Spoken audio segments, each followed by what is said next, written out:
ഈ റെയ്ഡ് എന്ന് പറയുന്നത് ഒരു വിധിയല്ല, അല്ലെങ്കിൽ അങ്ങനെ ഒരു കാര്യം. പക്ഷെ ജനങ്ങൾ ഇപ്പോഴും വിശ്വസിച്ചുകൊണ്ടിരിക്കുന്നത് റെയ്ഡ് നടത്തിയത് പിന്നെ ഈ ഒരു കുറ്റം തെളിഞ്ഞതിൻ്റെ പേരിലാണ്, അല്ലെങ്കിൽ എന്തോ ഒരു കുറ്റം ചെയ്തതിൻ്റെ പേരിലാണെന്നുള്ളൊരു രീതിയിലാണ്.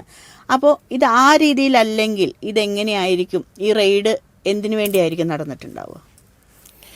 ഈ പ്രിവെൻഷൻ ഓഫ് മണി ലോണ്ടറിങ് ആക്ടുമായി ബന്ധപ്പെട്ടിട്ടുള്ള ഒരു കുറ്റകൃത്യത്തിന് സെൻട്രൽ ഏജൻസി പോലുള്ള SFIOയ്ക്കോ അല്ലെങ്കിൽ EDക്കോ ഒക്കെ ഇടപെടണമെന്നുണ്ടെങ്കിൽ വളരെ ഏറ്റവും അതിൻ്റെ ഒരു അടിസ്ഥാന ഘടകമെന്ന് പറയുന്നത് തന്നെ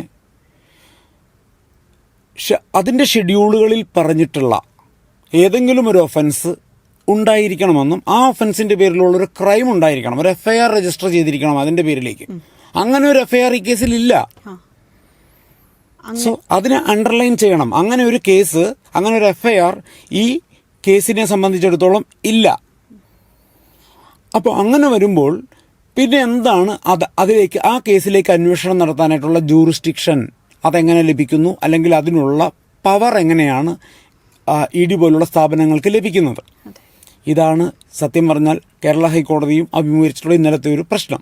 ഇവിടെ 242 ബാങ്ക് അക്കൗണ്ടുകളുടെ ഫ്രീസിംഗ് എന്ന് പറയുന്നത് ഒരു സെക്ഷൻ 5 പ്രകാരമായിട്ടുള്ള നടപടിയായിട്ട് നമുക്കതിനെ ഉറപ്പിക്കാൻ കഴിയില്ല. എന്നാൽ സെർച്ച് സമയത്ത് നടന്ന ഫ്രീസിംഗ് ആയിട്ടുള്ളത് കൊണ്ട് തന്നെ പ്രാഥമികമായിട്ട് ഇത് ബാധകമാകാൻ സാധ്യതയുള്ളത് PMLA സെക്ഷൻ 17(1)A പ്രകാരമായിട്ടുള്ള ഒന്നാകാനായിട്ടുള്ളൊരു സാധ്യതയാണ് നിലവിലുള്ളത്.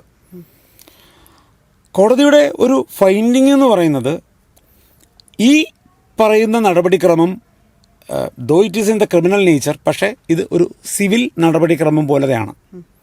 അതിനുവേണ്ടി ഒരു ഒഫൻസ് രജിസ്റ്റർ ചെയ്യേണ്ട ആവശ്യമില്ല.